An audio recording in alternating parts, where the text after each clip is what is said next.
자, 이제 윤과성서 그 바울 서신 특별히 이제 로마서부터 한번 살펴보면은요. 음, 로마서 3장 19절에 이런 말이 나와요. 우리는 율법에 있는 모든 말씀이 율법 아래 사는 사람에게 말한 것임을 안다. 그것은 모든 입을 막고 온 세상으로 하나님 앞에서 유죄로 드러내시려는 것입니다. 이 성경 말씀을 오늘날의 상황하고 비추어서 해석할 때 많은 도움이 될 수도 있어요. 여기 그 성경에 말하는 율법은 오늘날에서 말하는 법이에요. 법. 헌법이라든가 이제 법이라든가 어떤 시행령이라든가 어떤 규칙과 연계돼 있죠. 그래서 그 법이 있다라고 하는 것은 이제 법의 지배를 받는 모든 사람들을 염두에 두는 거라는 것이죠. 그리고 이제 법이 있다는 얘기는 모든 사람의 입을 막아버리는 역할을 한다는 거예요. 법에 따라 살 수밖에 없는 그런 상황으로 만들어 간다는 것이죠. 근데 이제 하나님, 바울 사도가 말하는데 하나님이 정한 법, 율법하고 우리 인간의 규범하고 무슨 차이가 뭐냐. 인간의 규범은 정의를 실현한다는 명목 아래 인간을 구속하는 경향이 있어요. 오늘날의 법은 그렇잖아요. 정의를 앞세우고 질서를 앞세우면서 많은 이권들이 개입을 하잖아요. 그 법을 만드는데 또 많은 이권이 개입돼서 법으로 사람을 어떤 정의를 구현하는 역할도 하지만 또 이권을 구현하는 어떤 이런 역할도 한다는 것이죠. 이제 그런 역할도 동시에 하는데 하나님의 법은 그게 아니다. 하나님의 법인 율법은 모든 사람이 그 법 앞에서 떳떳하고 정당한 사람이 없다는 것을 알리는 것이라는 것이죠. 그러니까 모든 사람들이 죄인이 될 수밖에 없는 것을 깨닫게 하기 위함이다. 이제 그런 얘기입니다. 이것이 이제 아마 그대로 이제 현실에 적용된다면 법이 생겨난 동시에 우리는 범법할 수 있는 가능성 있는 사람으로 전락해버려요. 그러니까 이제 이런 부분들이 이제 성경에서 말하는 율법과 우리 이제 현실 속에서 가지고 있는 법이 가지고 있는 유사점과 차이점이 될 수가 있어요. 그러니까 이런 부분들을 생각하게 하는 거죠. 그래서 신이라고 하는 개념은 그 하나님의 형상일 뿐만이 아니라 기본적인 힘이다. 그래서 그 욥기에 보면 이제 그 창조주를 찬양하는 창조 찬가에 있는데 거기서 나타난 하나님은 절대적이고 가차없는 또 불의하고 초인간적인 원시적인 힘이다. 우리를 생명으로 인도하는 본능과 운명의 자연적인 힘에 참되고 진정한 속성이다. 그래서 하나님의 신성, 그 신의 이미지가 갖고 있는 어쩌면은 초자연적인 그리고 어떤 진정한 속성을 말해주는 거예요. 그러니까 율법이 깨우쳐 주는 것은 뭐냐면 그 율법을 지켜라라는 의미보다는 그 율법 아래에서 모든 사람이 죄인이 될 수밖에 없다는 것이죠. 그러니까 인간의 한계성을 고백하게 만든다는 거예요. 그런 것하고 현대인들이 갖고 있는 법의 개념하고는 차이가 있겠죠. 그래서 이제 상당히 그 융이 얘기하는 것은 이제 기독교인의 어떤 전통적인 기독교인이 가지고 있는 그 이제 의미를 좀 더 보여주는 거죠. 그래서 신의 뜻에 합당하게 일하는 것 외에는 인류에게 남은 것이 없다. 융이 말하는 신의 뜻에 합당하게 사는 것이라고 하는 것은 진실과 생명을 추구하는 것이겠죠. 리비도, 정신에너지와 조화를 이룬다는 것은 리비도와 함께 표류하는 것을 의미하지 않는다. 정신에너지에 의해서 함몰되지 않고 어쩌면은 원형적인 힘이라든가 무의식에 의해서 함몰되지 않고 어쩌면은 그 리비도가 올바르게 사용될 수 있도록 어떤 그 균형을 유지해야 되는 거예요. 그래서 정신력은 일정한 방향을 유지하지 않고 종종 서로 직접적으로 대립하기 때문에 긴장과 갈등이 있으면서도 균형과 조화를 이루도록 상당히 노력을 해야 된다는 거예요. 어떤 정신의 어떤 방향성이 늘 정해진 법칙대로 가지는 않는다. 그래서 자신을 놓아주는 것만으로도 가장 짧은 시간에 가장 절망적인 혼란에 빠지게 된다. 불가능하지는 않더라도 종종 접지존류를 느끼고 진정한 방향을 아는 것이 어렵다. 어쨌든 충돌 및 실수는 거의 피할 수 없다. 정신 에너지가 그만큼 혼란스럽고 우리가 통제하고 그 정신 에너지의 방향성을 잡기라는 게 너무 어렵다는 것이죠. 어떻게 보면 그 정신 에너지는 마치 하나님과도 같은 거예요. 어찌 보면. 그렇기 때문에 그 하나님의 뜻에 맞게 활동을 한다거나 하나님의 율법에 맞게 우리가 생활하고 그 감을 잡고 표준을 정한다는 건 너무 어렵다는 것이죠. 결국 그 얘기는 그 앞에서 우리는 겸손해질 수밖에 없는 거예요. 심지어는 정신 에너지 앞에서도 겸손한 마음으로 어찌 보면 정신과의 화해를 도모해야 되듯이 하나님과도 마찬가지로 그 앞에서는 의로운 사람이 있을 수 없다는 겁니다, 사실은. 그런 차원을 얘기하는 것 같아요. 상당히 그 신앙심이 좋아요, 융이. 이제 옛사람, 옛 아담과 첫 번째 아담과 두 번째 아담 얘기를 또 해요, 바울 사도는. 우리는 우리의 옛사람, 옛 아담이죠. 처음 아담이 그리스도와 함께 십자가에 달려서 죽은 것이 죄의 몸을 멸하여서 우리가 다시는 죄의 노예가 되지 않게 하려는 것이다. 왜 예수가 죽을 수밖에 없었느냐? 어떤 그 죄에 대한 인간의 죄값을 치렀다는 것이죠. 그래서 더 이상 죄의 노예가 되지 않게 하려는 것이다. 율법의 노예가 되지 않게 하기 위해서 누군가는 죄값을 치렀고 그 죄값은 죽음으로써 치를 수밖에 없다는 것이죠. 그러면서 새로운 존재가 탄생하게 된다는 거예요. 누군가 죽음으로 해서. 첫 번째 아담이 죽음으로 해서 두 번째 아담이 탄생한다는 것이죠. 그래서 첫 번째 아담이 죽음으로써 율법으로부터 인간이 해방되는 거예요. 율법에 구속되지 않고 율법으로부터 해방된 진정한 자유를 누리게 된다는 것이죠. 그러니까 우리가 죄에서 놓아지기 위해서는 그냥 용서받는 것이 아니에요. 우리는 보통 그 죄인을 용서하옵소서 그런 얘기만 하지 누군가 그 죄에 대해서 책임을 져야 된다는 생각을 잘 안 하기 쉽죠. 너무 무서우니까 사실은. 누군가는 책임을 져야 돼요. 그리고 나서야 그 죄로부터 해방될 수가 있는 거다. 근데 그 누군가라는 게 전부 내가 아닌 남이 해주길 바라는 것이죠. 거기에 딱 맞는 이미지가 그리스도인 거예요. 내가 못하니까 예수 그리스도가 내가 받을 책임을 대신해 줌으로써 그 부담을 덜어준 것이죠. 그러니까 한편으로는 굉장히 감사할 일이에요. 그러니까 어떤 예수 그리스도가 우리의 죄를 어떤 짊어져서 어떤 죄로부터 어떤 얽매이지 않도록 자유를 줬다는 것은 굉장히 고마운 일이지만 어찌 보면 너무 당연하게 생각하고 당연한 것으로 여겨서 죄에 대한 심각성과 책임감을 못 느껴버리는. 그래서 오히려 이제 기독교인들이 부도덕한 그런 기독교인들이 상당히 많이 발생할 수도 있는 거예요. 그러니까 어찌 보면 그 죄의 노예가 될 필요는 없지만은 우리가 저지를 수 있는 것을 완벽하지 않고 항상 문제가 있을 수 있다라고 하는 그런 자의식을 빼앗아가 버린다는 것이죠. 그래서 여기 보면은 첫 번째 아담이 죽어야만 두 번째 아담이 영원히 살 수가 있다. 율법으로부터 자유로울 수가 있다. 이제 이런 것이죠. 그래서 여기 보면은 이제 그 카발라라고 하는 이제 유대 신비주의죠. 거기서 인간의 원형을 아담 카드몬이라고 그랬는데 그 아담 카드몬과 동일시 되는 사람이 첫 번째 아담인 거예요. 성경의 창세기에 나오는 첫 번째 아담.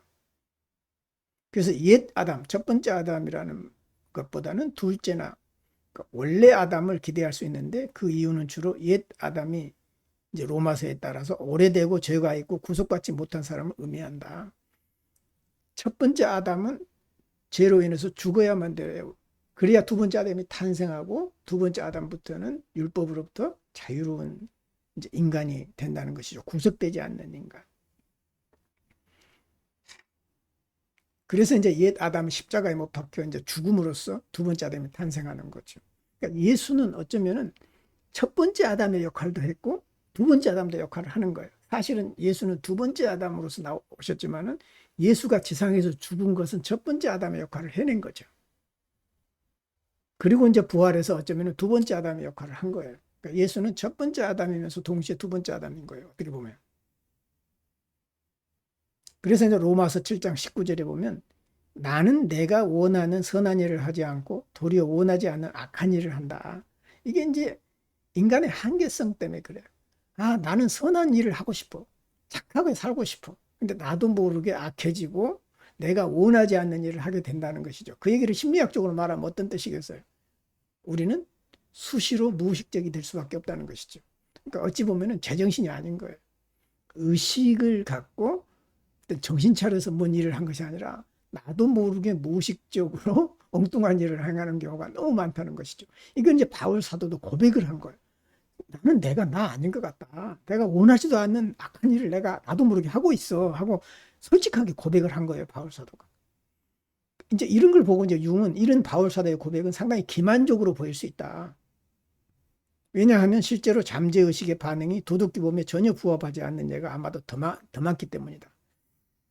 바울의 고백이 기만적이라고 보일 수 있는 것은 뭐냐면 이거 외에도 수도 없이 많은 경우에서 우리는 우리 자신을 기만할 수 있는 거예요. 아무리 회개를 하고 아무리 잘못을 이제 용서받으려고 노력한다 그래도 안 된다는 것이죠. 그렇기 때문에 당연한 일을 이제 고백하는 것인가 기만적으로 볼 수 있다는 거예요, 사실은. 그런데 그럴 수밖에 없다라고 융은 얘기를 해요. 꿈의 얘기를 이제 해주는데요. 한 여성의 꿈에 자주 나오는 주제가 술 취한 매춘부가 등장을 하는 거예요. 근데 자기는 고귀하고 어떤 매춘부라 그러면 이제 그 혐오스럽게 생각하고 자신하고는 전혀 상관이 없는 고귀한 여성이었단 말이에요. 근데 그런 여성에게서 꿈에서 계속 매춘부가 나오니까 얼마나 황당하겠어요. 성병이라든가 매춘부라든가 아주 극도로 불쾌한 이미지가 계속 나오는 거예요.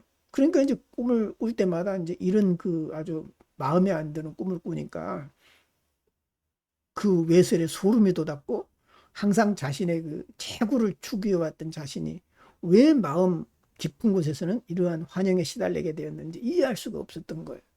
그러니까 이제 그래서 이제 융의 이제 케이스에서 이거 다뤘던 건데 그래서 어찌 보면은 성도들이 가장 사악한 유혹에 노출되는 이유를 아마 물었을 거다. 특히 기독교인들에게 꿈에 본인이 꿈속에서 악한 일을 행하는 그런 꿈을 꿀 수 있는 것이죠. 엉뚱한 거. 특히 이제 성적으로 억압을 많이 당하거나 순결을 강조한 사람은 더 성적으로 타락한 꿈을 꿀 수 있을 것 같아요. 유혹당하고 이제 이런 꿈을 꿀 수 있을 것 같아요. 그럼 더 황당하겠죠. 응? 그래서 어찌 보면 우리 기독교인들은 더 회개를 구하고 용서를 구하고 막 죄책감에 시달려요. 아, 내가 정말 나쁜 짓을 했나? 죄책감에 시달리는데 이제 융의 심리학적으로 보면은 보상작용이라는 것이죠. 네가 선하고 완전하다고 생각할수록 이런 꿈은 더 자주 꾸게 될 거다. 어찌 보면은 이제 그림자를 인식하는 것이죠. 누구나 그렇게 될 수도 있고 아니면 내 안에 그런 어떤 검은 그림자가 있을 수 있다는 것이에요. 더 겸손해지겠죠. 왜냐하면은 이제 신앙심이 좋다고 생각할수록 유혹받는 꿈을 더 많이 꿀 수 있다라고 하는 것은 그만큼 겸손하게 자기 자신을 돌아보고 어떤 무의식과의 어떤 균형을 이루는 이런 걸 얘기하겠지요. 그래서 도덕 규범이라고 하는 것은 대극의 역할을 합니다. 그러니까 무의식은 도덕적 권고를 하는 것과는 별개로 대개 꿈은 도덕적인 권고를 하지 않아요. 너 도덕적으로 살아라. 착한 일을 해라. 이렇게 생각하지 않아. 오히려 도덕적으로 혐오스러운 것을 즐기죠. 꿈에 보면은 전혀 우리가 예상할 수 없는 짓거리를 내가 하잖아요. 그 얘기는 상상할 수 없는 어떤 우리의 그 대극적인 측면을 보게 하는 그런 역할을 하는 거죠. 보상적인 역할이에요. 그래서 이런 종류의 경험은 너무나 흔하고 규칙적으로 나와서 바울 사도 역시 내가 원하지 않는 일을 계속 하고 있구나. 더구나 원하지 않는 악한 일을 내가 계속한다라고 하는 그런 고백을 한다라고 하는 것은 대단한 그 용기죠. 사실은. 그러면서 또 바울 사도는 아, 나는 비참한 사람입니다. 누가 이 죽음의 몸에서 나를 건져주겠습니까? 자기가 원하지 않는 악을 행할 수 있다라고 생각하니까 절망적이 되는 것이죠. 자기가 자기 자신을 통제할 수 없을 때 굉장히 절망적이 되는 거예요. 근데 그 어느 누구나 그럴 수 있는 것이죠. 우리는 우리 자신을 통제하기가 어렵잖아요. 그래서 왜 그러냐? 이 세상은 병적인 상태에 있고 모든 것이 원죄로 인해서 타락했다. 나는 원죄를 좀 다르게 이해합니다. 사실은 이제 나의 이해는 뭐냐면 굉장히 상징적인데요. 아담과 이브가 뭐 선악과를 따먹었으니까 우리 모두의 그 원죄를 아담과 이브 때문에 우리는 전수받았다라고 생각을 해요. 그래서 뭐 나면서부터 죄를 안고 태어났다고 보통 기독교인들은 그렇게 생각하시죠. 근데 나는 원죄를 그렇게 이해하기보다는 그 원죄라고 하는 것은 인간이 나면서부터 먼지를 둘러 마실 수밖에 없고 먼지에 쌓일 수밖에 없다고 난 생각을 해요. 그것은 뭐냐면 인간의 삶 자체가 먼지로 둘러싸여 있는 거예요. 원하든 원치 않든 간에 그 먼지를 피해갈 수 없는 것이죠. 그게 인간의 한계인 거예요. 그 속에서 살아나가는 거죠. 그래서 어찌 보면은 밝음이 있으면 어둠이 있듯이 그 이제 좀 좋은 비유로 얘기하자면 물고기가 맑은 데서는 못 살잖아요. 어찌 보면은 탁하고 그 탁하다는 얘기는 거기에 어둠이 있는 거고 안 좋은 그 성향이 그 안에 있는 거예요. 그 안 좋은 성향이 있는 건데 그거는 양분이기도 해요. 물고기에게는. 그러니까 그런 상황이기 때문에 인간이 가지고 있는 그 한계성, 태어나자마자 죽을 수밖에 없고, 태어나자마자 병들 수밖에 없고, 태어나자마자 원하지 않는 악한 일을 행할 수밖에 없어요. 애기들은 태어나자마자 엄마가 죽든 말든 젖을 빨아야 돼요. 어찌 보면 선악의 관점에서 보면 엄마를 생각하지 않고 자기 젖만 빨아먹는 악한 것으로 보일 수도 있거든요. 그게 인간인 거예요. 생명 자체가 선과 악을 공유한다는 것이죠. 그런 면에서 원죄라고 하는 것은 우리 인간이 안고 태어나는 실존적인 한계성을 의미하지 정말 뭐 부모로부터 원죄를 뭐 안고 태어났다라든가 어떤 물리적인 그 신체적인 유전적인 것만을 의미하지 않는다. 그래서 영혼이라고 하는 것은 육체에 대한 애착으로부터 자유로워질 때만 이제 구원받을 수 있다. 육체로부터 자유로운다는 게 너무 힘든 것이죠. 그래서 바울 사도에게는 어떤 속사람, 소우주라고 그러죠. 일단 내면의 구속은 영적으로 가능했지만 이 내 몸의 부패한 점은 어떻게 할 수가 없는 거예요. 내 몸을 융은 뭐라고 그랬어요? 그림자라고 그랬잖아요. 몸은. 우리 몸의 그림자적인 속성을 제거할 수 없는 거예요. 왜냐하면 그 그림자적인 내 몸이 없으면 영혼이 존재하지 않으니까. 어떤 몸이라고 하는 것은 그림자적인 속성이 강한 욕망을 추구하잖아요. 그리고 본능적이잖아요. 자연적이잖아요. 그것 자체가 이미 어둠을 내포하고 있어요. 그러니까 그 어둠은 동시에 생명력인 거예요, 사실은. 겉에서 볼 때는 어둠이지만 생명력인 것이죠. 그것마저 제거하려고 노력한다면 죽는 수밖에 없는 것이 인간의 길을 포기하는 수밖에 없는 거예요. 그럼에도 불구하고 끊임없이 인간의 욕망, 어떤 육체적인 본능적인 그 욕망을 제거하기 위해서 노력을 많이 했죠. 그럴수록 그 몸과 영혼이 분리되는 고통을 겪는 거고 그 분리되는 고통을 치유하기 위해서 많은 비약을 찾기 위해서 노력했던 거예요. 어떤 그래 육체는 원래 이런 거야 당연시 하는 것이 아니라 그럼에도 불구하고 어떻게 하면 이 육체를 좀 더 영과 어떤 선하게 융합될 수 있는 상태로 만들 거냐고 노력하고 방법을 찾고 비법을 찾았는데 그게 연금술이라는 것이죠. 어떤 그 연금술이라고 하는 것은 물질을 고귀한 영의 상태로 바꾸는 거잖아요. 연금술의 자체가. 그러니까 물질의 변화를 통해서 영의 변화를 추구하는 것이 연금술인 거예요. 그래서 연금술사들은 변덕스러운 육체적인 인간을 영적 진리와 결합시키는 극도로 어려운 과제를 추구했다. 이게 이제 어찌 보면은 그 라피스, 철학자의 도를 만들어내는 것이죠. 실제 물리적으로 금을 만들기 위해서 연금술을 하는 사람도 있었대요. 그렇지만은 대부분의 경우는 실제 얻어지는 금보다는 어떤 영적인 금, 어떤 영적인 진리를 얻기 위한 과정으로 생각을 했다는 것이죠. 그래서 준비해야 된다. 그 준비해야 하는 것은 어둠이 있는 몸이었다. 그 몸과 영혼의 관계에 있어서 굉장히 심각한 그 고민을 했는데 이제 그것 때문에 이제 생겨난 것이 일종의 연금술이라는 것이죠. 그래서 연금술은 물질과 영혼의 통합의 수단으로 등장을 한 거다.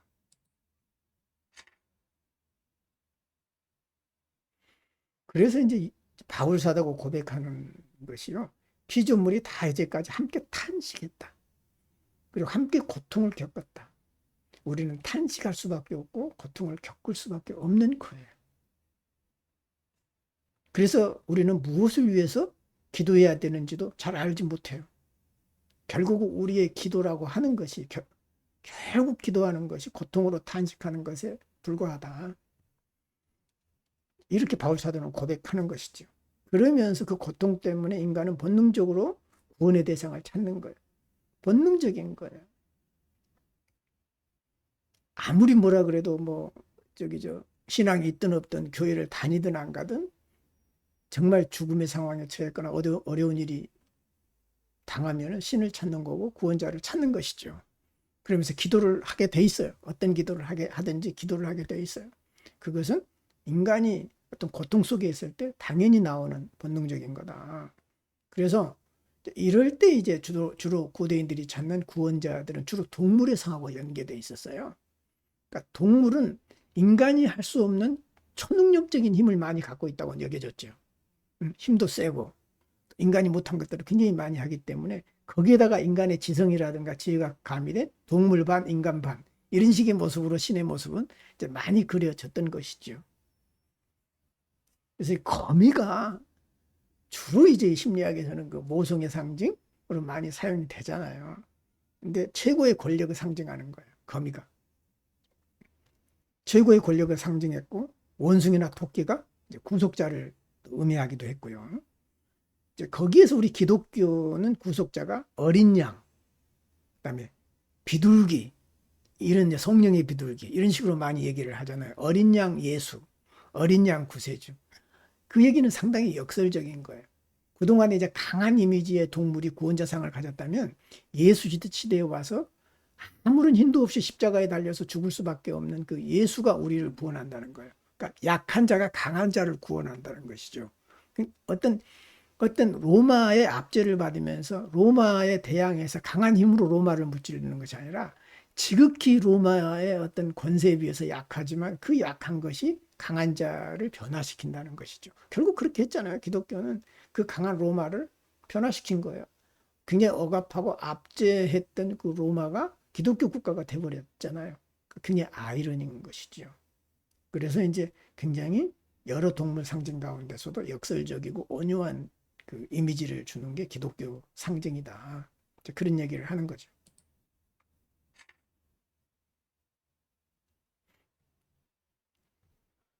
꿈에서 이제 그 동물의 상징들이 많이 나오잖아요. 우리가 꿈에 이제 동물들이 많이 나오잖아요. 그래서 왜 동물이 많이 나올까? 주로 우리가 이제 본능성을 많이 의미하는 거예요. 결국 그 얘기는 그 나의 본능적인 그 성향이 어떤 동물로 나타나느냐, 언제 나타나느냐, 그것과 또 내 의지하고 어떤 그 대조적인 모습 내지는 어떤 관계를 맺고 있냐를 보여주기 위해서 동물이 나타난다는 것이죠. 그 얘기는 결국 융은 본능성의 필요성, 그리고 본능에 대한 우리의 관심을 촉구하기 때문에 동물이 나온다는 거예요.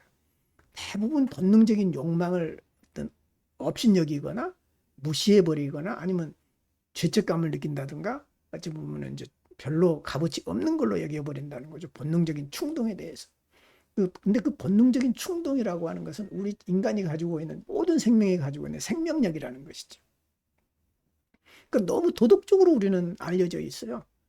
누구를 사랑하거나 아니면 어떤 본능적인 욕망에 사로잡힌다든가 또 뭐 이런 사랑에 빠지고 싶어 한다라든가 이런 굉장히 당연한 본능인데 이제 그러면 안 되고 뭐 이제 그런 것에 너무 빠져 있고 그러기 때문에 그럴수록 우리는 한쪽에 치우치게 되는 거고 그 본능에 대해 감사하지 않게 된다는 것이죠. 그래서 여기 보시면은 꿈 상징에서 동물은 중요한 본능적인 과정을 의미합니다. 동물의 삶을 결정하고 형성하는 것은 본능적인 과정이죠. 그러니까 우리 일상생활을 보면은 인간은 본능이 필요하지 않는 것처럼 보여요.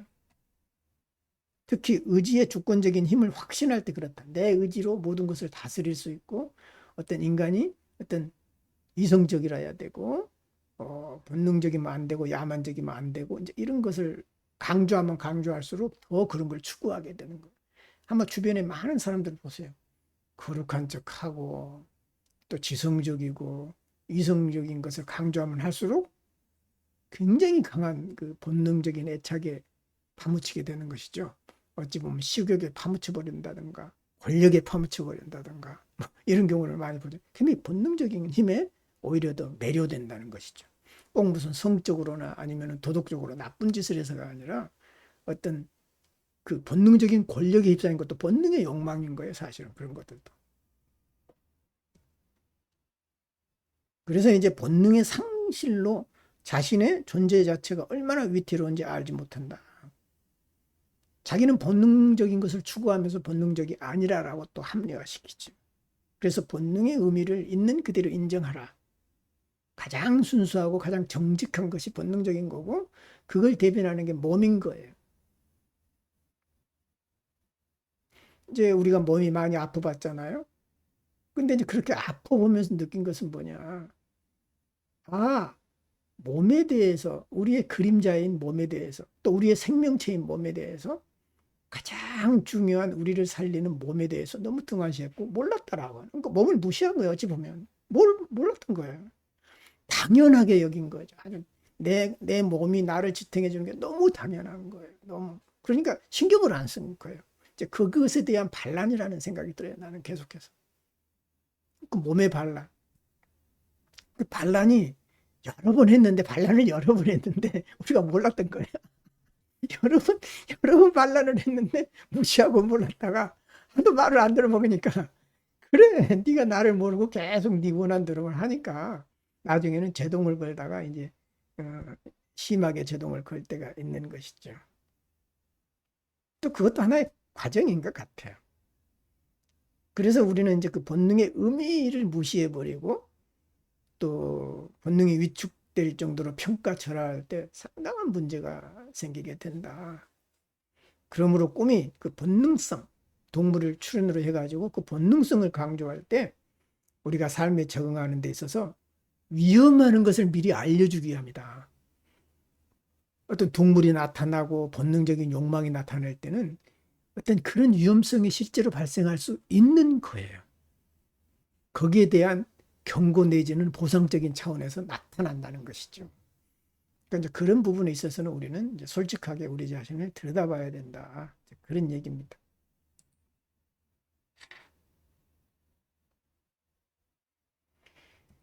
또 이제 바울 사도가 이런 얘기를 해요. 여러분은 이 시대의 풍조를 본받지 말고 마음을 새롭게 함으로 변화를 받아서 하나님의 선하시고 기뻐하시고 완전하신 뜻이 무엇인지를 분별하도록 하라. 이런 말은 고대에서도 있어요. 이 시대에 본받지 말라고 계속. 그리고 심지어는 그 고대 이집트의 어떤 문헌에서 보면은 젊은 애들이 싸가지 없다는 표현을 했다는 그런 이제 비문이 발견되기도 했대요. 그러니까 항상 젊은 애들은 싸가지 없어. 어른들이 볼 때는 버르장머리였고 어느 시대나 그랬던 것 같아. 근데 이제 결국은 뭐냐면 그 시대라고 하는 것은 역사의 흐름이 있잖아요. 그 시대에 함몰되지 말고 집단성이잖아요.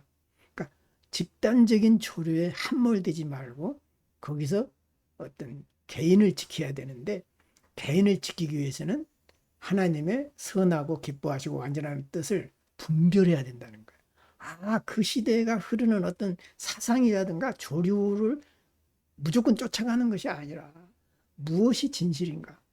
이게 이제 하나님의 선한 뜻인 것이죠. 무엇이 진실인가? 무엇이 사람을 살리는 것인가를 분별해야 되는데 그 분별력이 아주 중요하다는 거예요. 첫 번째 죄로 인해 손상된 하나님의 형상은 하나님의 도우심으로 개혁할 수 있다는 것이죠.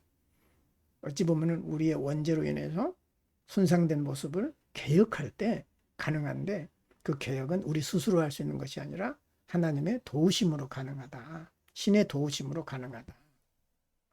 그래서 개성화 과정에서 무의식이 생성하는 전체 이미지는 선험적 원형과 유사한 개혁이다. 선험적 원형이라는 게 만다라 같은 형상이에요. 온전성, 그 전체성을 향한 개혁인 거예요. 우리 이제 정치 상황을 봐도 그래요. 극단적으로 나눠져 있잖아요. 이쪽 저쪽이 뭐 아주 뭐 험악한 상태로 대결 구도로 이제 가는 경우가 있는데 우리나라뿐만이 아닌 거예요. 지금 세계적인 추세가 그래요. 지금 세계적인 추세가 이성을 잃어가고 있다는 것이죠. 어찌 보면은 한쪽의 경향만 가지고 개혁을 하려고 그래요. 이거 실패하고 말아요. 여기서 말하는 개혁은 융이 말하는 개혁은 뭐죠? 만다라식의 개혁. 어찌 보면 원과 사각으로 이루어지는 전체성을 상징하는, 이쪽도 저쪽을 다 포용하면서도 그것을 넘어서 있는 어떤 제3의, 어찌 보면 그 온전성을 향해서 개혁을 해야 된다는 거예요. 그래서 그 셀프 또는 전체성의 자발적인 상징은 실제로는 신의 형상과 마찬가지다, 그 말이죠. 신의 형상이라고 하는 것은 결국은 시각적인 이미지로 본다면 만다라 형상이라는 것이죠. 그렇게 개혁을 해야 되는 거예요. 그게 진짜 개혁인 거예요. 근데 지금 어느 한쪽으로만, 야, 너 틀렸어, 그러니까 이렇게 해야 돼, 샥 바꿔버리면 세상 좋은 세상 될까요? 그런 것이 아니겠죠. 이쪽의 장점과 단점을 구별해서 잘 융화를 해야 되는데, 그렇지 못하면 이제 끝없는 이제 그 악순환이 반복될 수밖에 없다. 일방성에 사로잡혀 버린다는 것이죠. 그렇게 되면. 그래서 마음의 개혁이라고 하는 것은 의식의 실제적인 변화를 의미하는 것이 아니라 오히려 최초의 인간, 온전했던 최초의 인간 상태로 돌아가는 거라는 것이죠. 어떤 이랬으니까 이렇게 바꾸자. 아, 뭐 자본주의가 나쁘니까 어디로 가자. 사회주의가 나쁘니까 어디로 가자. 이게 택일의 문제가 아니라 최초의 인간이 갖고 있는 온전한 상태를 이제는 회복하는 것이 개혁이라는 것이죠. 그러니까 개혁을 뭐 바꾸자는 것이 아니라 원래의 상태로 돌아가는 것. 인간의 원래 상태는 의식의 범위에서 쉽게 사라지거나 의식이 도식으로 인식할 때까지 전혀 인식되지 않을 수도 있는 거예요. 우리가 전혀 모르는 상태일 수도 있는 거예요. 그 온전성이라고 하는 것은. 그래서 하나님의 형상의 원래 상태가 회복되는 것은 본능에 의해서 초래된 인격이 분열했는데 그 분열을 통합하는 거다. 서로 갈라지고 찢어지고 어떤 자기중심적인 세계관이 서로 만나서 전체성을 이루는 이런 상태가 될 때 온전해진다는 것이죠. 근데 아무리 얘기해도 안 들어먹는데 어떡하죠? 문제는 그거예요. 아무리 얘기해도 이건 안 먹히는 거죠. 이거냐 저거냐예요. 참 암울하죠. 이제 로마서 13장 1절에도 상당히 우리가 오해하기 좋은 거예요. 각 사람들은 위에 있는 권세들에게 복종하라. 이걸 이제 정치인들이 많이 써먹은 거죠. 지금까지 이제 소위 말하면 이제 그 힘 있는 정치인들이 권력은 하나님으로부터 나오니까 그 권력 잡은 정치인들이라든가 대통령이라든가 아니면 뭐 힘 있는 사람들에게 복종하는 것이 하나님께 복종하는 거다. 그 원리가 교회에서 그대로 적용되는 거예요. 그 하나님의 권력을 갖고 있는 어떤 종교 지도자에게 복종하는 것만이 신에게 복종하는 것이다라는 논리가 그대로 온 거예요. 즉 이 말을 자기들 아전인수격으로 받아들인 것이죠. 바울 사도의 얘기를. 권세는 하나님으로부터 나지 않음이 없다. 모든 권세는 하나님께서 정하신 바다. 결국은 여기서 말하는 바울 사도가 말하는 권세라고 하는 것은 진실한 권위를 얘기하는 거지. 어찌 보면 인위적인 무슨 뭐 정치력이라든가 뭐 왕의 뭐 세력이라든가 그런 것 독재자의 세력이 그걸 의미하는 게 아니거든요. 진실은 그 진실성 자체가 권위를 갖고 있어 이미. 그 진실에 대한 권위에 복종하는 거지 어떤 힘에 복종하는 것이 아니라는 것이죠. 결국은 위에 있는 그 권세는 우리가 알고 있는 현실적인 권력이 아닌 보이지 않는 초월적 진실에 근거해야만 된다는 것이죠. 이건 내가 이제 풀어서 얘기한 겁니다. 근데 대부분의 신앙인들은 어디에 복종을 하냐면은 우선 자신의 믿음에 부합하는 전통적이고 집단적인 신념을 지지해요. 전통적이고 집단적인 신념이 나의 신념과 부합할 때 그걸 지지하는 거예요. 굉장히 진실한 것 같아요. 그게 진실로 위장하고 포장하는 경우가 굉장히 많죠. 사실은 내가 생각하는 것이라든가 내가 교육받은 것이라든가 내가 알고 있는 것을 표방하는 집단이라든가 그 집단이 내세우는 교리에 충성하는 것이죠. 그런데 믿음의 비합리성은 종종 지식의 합리성과 일치하지 않아요. 그 우리가 믿음이라고 하는 것은 늘 검증받아야 되는 거예요. 사실은. 아주 특별하고 좋은 것이지만 위험할 수 있다는 것이지. 그래서 종교 제도에 대한 충성심과 결합된 믿음은 대체로 교단의 신조에 대한 확고한 지지로 나타납니다.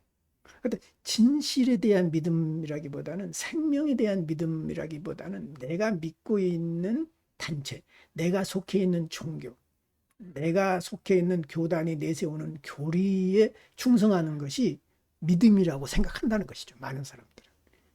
그것을 잘 믿고 따르면 좋은 믿음을 갖는 거고, 그것에 반기를 들거나 의문을 표시하면 아주 나쁘거나 믿음이 없는 사람이 돼버린다는 것이죠. 근데 그 교리라고 하는 것이 사실은 최소화돼야 됨에도 불구하고 절대시되는 경우가 많다는 거예요. 교리라고 하는 것은 대체로 이전 시대, 그 교리가 만들어진 이전 시대의 산물인 거예요. 현대를 반영하지 못한 경우가 너무 많은 거죠. 그래서 그 교리라고 하는 것은 시간이 갈수록 새롭게 해석이 돼야 되고 상징적으로 이해돼야 됨에도 불구하고 문자 그대로 받아들인다는 것이죠. 그렇게 되면 현대인의 진정한 지식과 화합할 수가 없다. 어떤 맞아떨어질 수가 없다고 늘 그러면서 이율배반적인 게 돼요. 겉으로는 교리를 믿는 것 같지만 속으로는 안 믿어요. 아, 겉으로는 믿음이 좋은 것 같지만 실제 생활은 전혀 달라요. 이런 식으로 가버릴 수밖에 없는 것이지. 그 교리라고 하는 것은 상징으로서 어떤 생명력을 지녀야 되는데 문자주의에 빠지게 되면 사람들을 불행에 빠뜨린다는 것이죠. 그러니까 예를 들어서 이제 그리스도께서 죽은 자 가운데서 다시 살아났다고 믿잖아요. 이 말을 예수께서 돌아가셔서 살았으니까 아 나도 죽으면은 부활해가지고 도로 곧 살 거다라고 그런 믿음을 갖고 있는 사람들이 많잖아요. 그러면서 죽을 때까지 잘 살면 좋은데 미리 죽어버린다든가 자기는 안 죽고 다른 사람을 죽여서 너 부활해라 한다든가 이런 엉뚱한 일이 이제 생겨버린다는 것이죠.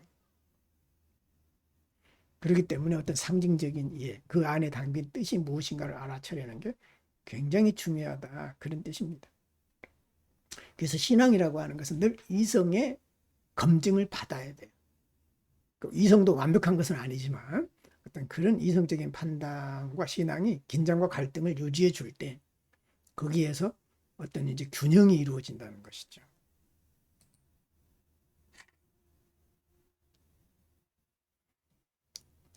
어, 지난번에도 이제 얘기를 좀 했지만 사랑이라고 하는 것은 원형적인 거라고 얘기를 했잖아요. 여기에서 보면은 이제 로마서 15장 7절에서 바울 사도는 그러므로 그리스도께서 하나님의 영광을 드러내시려고 여러분을 받아들이신 것 같이 여러분도 서로 받아들이십시오. 그러니까 유대인이 있고 이방인이 있었는데 서로 이제 생각이 다르고 문화가 다르잖아요. 그럴 때 서로 네가 맞냐 내가 맞냐 뭐 이제 이렇게 싸우고 화해하지 못한 경우가 있었다는 것이죠. 근데 그 다름을 인정하고 수용할 때 어떤 이제 평화가 오고 진정한 그것이 진정한 사랑이라는 것이죠. 그러니까 사랑이라고 하는 것은 뭐냐면 나와 다름을 용납하는 거예요. 사실은 내가 베푸는 것이 사랑이 아니라 나와 다름을 수용하고 용납하는 것이죠. 이게 너무 힘든 거예요, 사실은. 나와 비슷한 사람을 수용하는 건 참 좋은데 내 말을 잘 듣는 아들, 딸한테 잘하는 거는 참 기분 좋은데 내 말대로 안 하고 이상한 짓만 계속 하는 애들을 사랑한다는 게 너무 어려운 거죠. 근데 사랑이라고 하는 것은 그렇게 이기적이거나 자기 위주의 사랑이 아니다. 원형적인 사랑은 결국은 대극의 합의를 이루는 사랑이에요, 사실은. 그게 원형적인 사랑이에요. 인간 공동체를 하나로 묶어내는 것은 사실 인간보다는 하나님의 형상에 훨씬 더 가까운 영적인 사랑인 거죠. 영적인 사랑이라고 하는 것은 어떤 인간의 이기심이라든가 사상이라든가 욕망에 의한 사랑이 아니라는 것이죠. 그래서 그리스도께서 신성한 사랑으로 사람들을 환영하셨다. 그 신성한 사랑이라고 하는 것이 결국 하나님의 사랑이고 심리학적으로 말하면 원형적인 사랑이고 대극을 함께 품어내는 그런 사랑인 거예요. 그래서 서로에 대한 사람들의 사랑도 영적인 특성을 가졌고 신성한 특성을 가져야 된다. 그러니까 영적이다 신성하다 그러면 굉장히 좋은 것으로만 생각하는데 위험한 요소가 참 많아요. 어떤 밝은 면과 어두운 면이 굉장히 극한 대립을 이루고 있어요. 어찌 보면 선한 것과 악한 것이 초월적인 힘을 갖고 있거든요. 그렇기 때문에 굉장한 힘을 갖고 있기 때문에 그 대극을 결합한다는 게 너무 어려운 것이죠.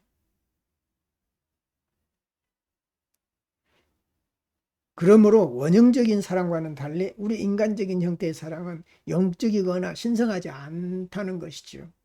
그러니까 우리가 하는 사랑을 영적인 사랑이라든가 신성한 사랑으로 포장하지 마라. 그것이 하나님의 사랑이라고 얘기하지 마라.